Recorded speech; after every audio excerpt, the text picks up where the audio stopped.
Welcome back to 108 Gate, where we look at tarot, we look at the energies, we look at some insights as to what's going on out there, in here, within. So, I hope you're doing well, and thank you for coming, thank you for being here. Hope you can stay for a little while we have a look at what's happening. So the first one that's come out is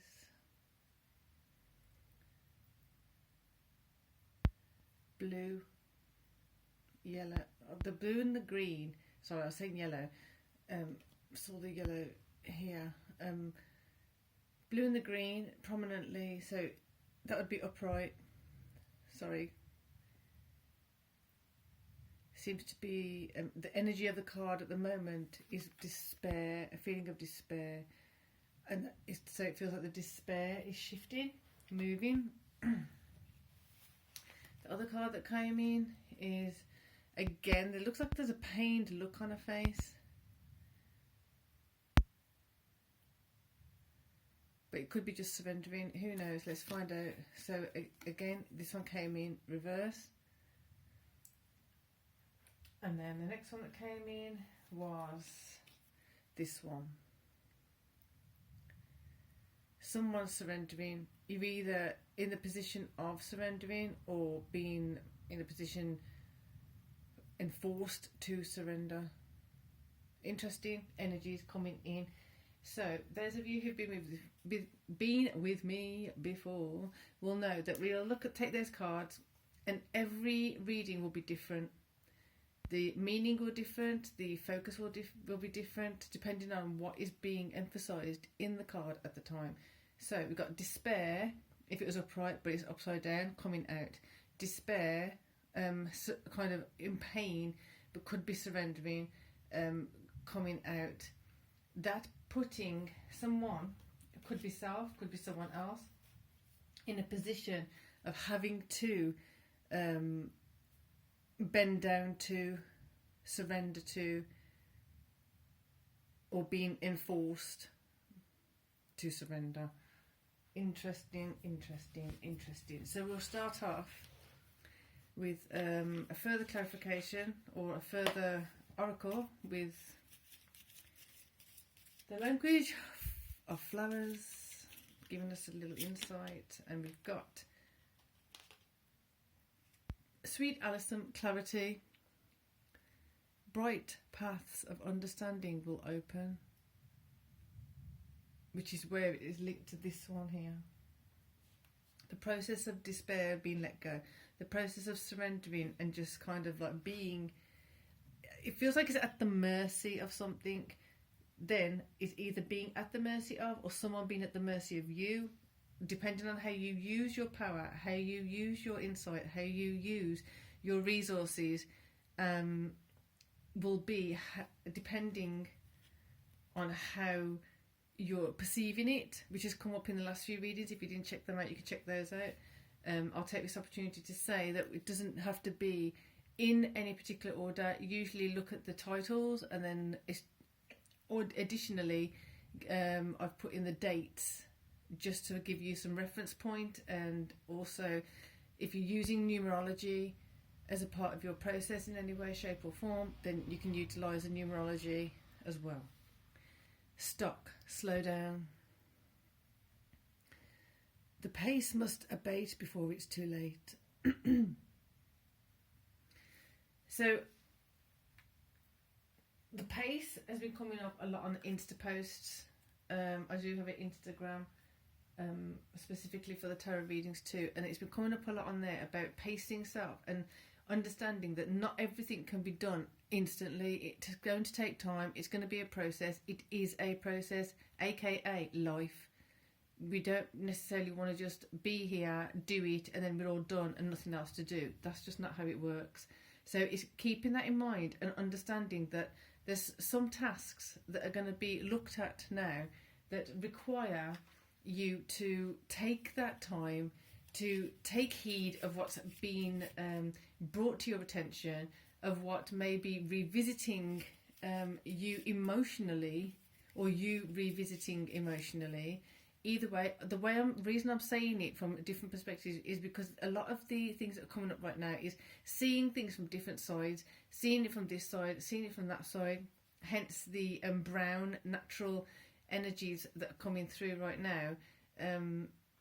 We see a feather on there. It's a single feather, one feather, but when it's on a bird, we see it very differently.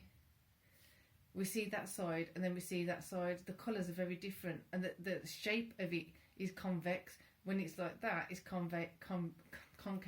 So it's seeing the same thing, but from a different perspective. So that's a really big thing to emphasise and keep emphasising, because it seems I can't predict where it's going to go exactly, but we've got some indicators, needing to keep track of things, needing to keep awareness of things, because it is easy to be slippery and to be appearing slippery, or something slippery to come to us, by us, near us, through us, of lower frequency, to be of testing nature. As I pull that out, it's getting more complex, which is kind of inevitable. It is inevitable, but the complexity of it cannot be understood simply just by seeing something and assuming in that instant, in that moment, about something. It has to play out. So the less one is to assume, the less one is to predict, so to speak, or thinking we're predicting. Just have that humility of, you know what, source is bigger than oneself.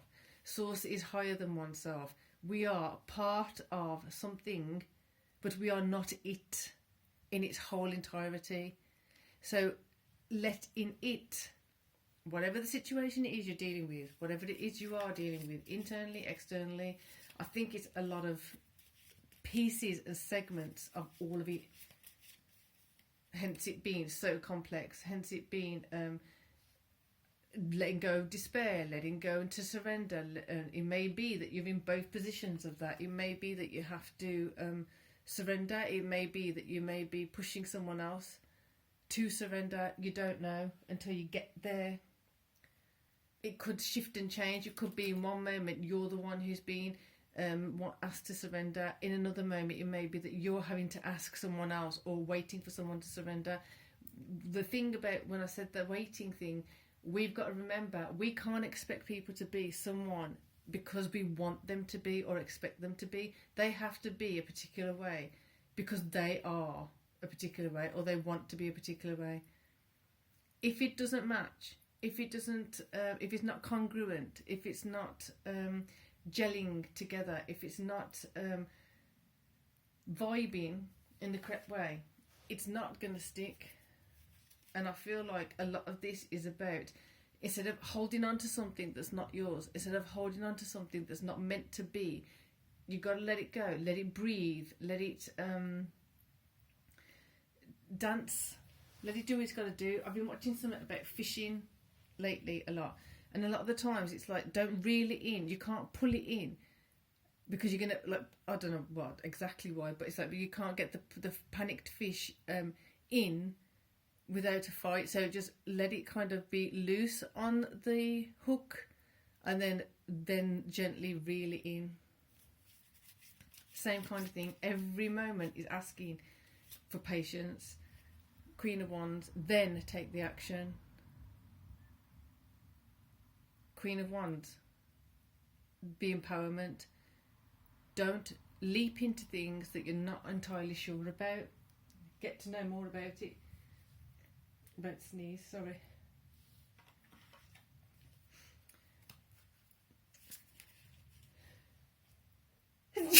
Excuse me. Not leaping, but at the same time distinguishing the difference between leaping into something or surrendering from something, surrendering into something, letting go of despair, but also letting despair go so despair can let go of you. Just have a think about the differences of those. If you need to watch it again, just to get and write those things down, to really get your head around those concepts properly, deeply, it may be a benefit. I don't know who I'm saying that for, but it is beneficial to sometimes think of it a little deeper. I've got 10 of Wands, a lot of action again. So the action comes from first discerning where things are standing. This wants to go over here. I don't particularly go with the spread. If I'm going with the spread, I will let you know I'm going with a particular spread for a particular reason. I let them decide where they're going in relation to, proximity to, above, below, and use that as part of the additional information that comes from the reading. Oh, okay.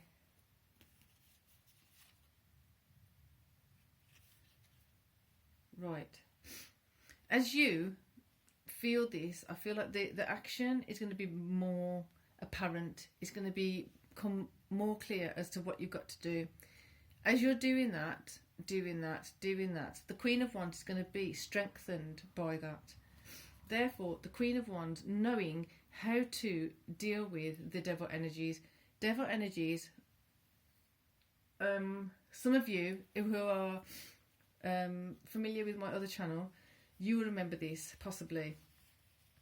If you go into a shop and it sells apples, cakes, biscuits, crisps, cookies, whatever, but you only buy the junk food, you can't blame the shopkeeper for giving you just the junk food, because there are other things. There are vegetables, there are fruits, there are alternatives to the junk food. You choose what you choose, and you have to deal with the consequences of your choices. Same with the devil. There are some things the devil will come and present to you. Do you want 2 for 3 cheesecakes? Sorry, 3 for 2. That's not a good deal. Do you want 3 for 2 cheesecakes? You choose, do you want it or not? Are you only going to have cheesecakes? Or are you going to have other stuff too? Are you going to have a salad? Are you going to have something to be with it that's going to be beneficial to you? You've got to balance it out. Hence this part here. Slow down. The pace must abate before it's too late. You've got to really slow down, take stock of what is happening. And it's coming up with different sets of cards in different ways. There and here. Here, it's showing that when you do that, things are going to come up. Things are going to be tested. Things are going to be challenging you or challenged. It's there. It's natural. It's not something to be hissing at. It's not something to be swearing at or being unkind about. It just simply is. It is. It's you who has the power now to choose the correct choice for you and be ready to live with the consequences. Be ready to deal with the consequences. If you can't deal with the consequences, re-establish yourself in the choice position and make your choice again. Explore the options, explore what's available. This is all saying that in this particular reading, in this particular order, in this particular time, in this particular video, that's when the clarity comes in and the value of things are being seen. As the value comes in deeper, greater, stronger, then the clarity increases too. Clarity increases, value seen. Value seen, get more clarity. More clarity, value seen. It's kind of going with the motion of the snakes as well. It's actually coins. Take stock. Get the clarity.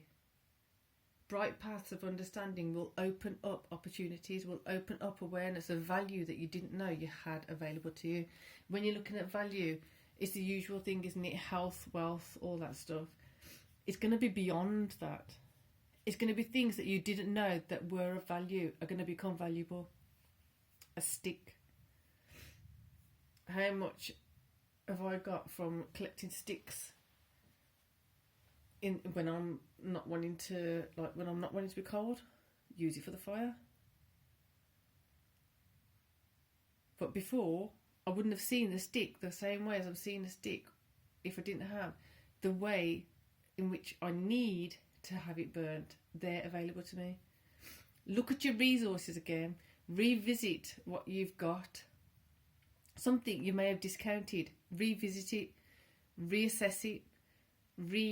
Evaluate what it is that you need, what it is you have, and what it is you want. How are you going to get it? How are you not getting it? But not going into lack. If you don't have it, how could you get it? Look for the solution. Find the solution. Steps forward. Carefully, diligently, and with discernment.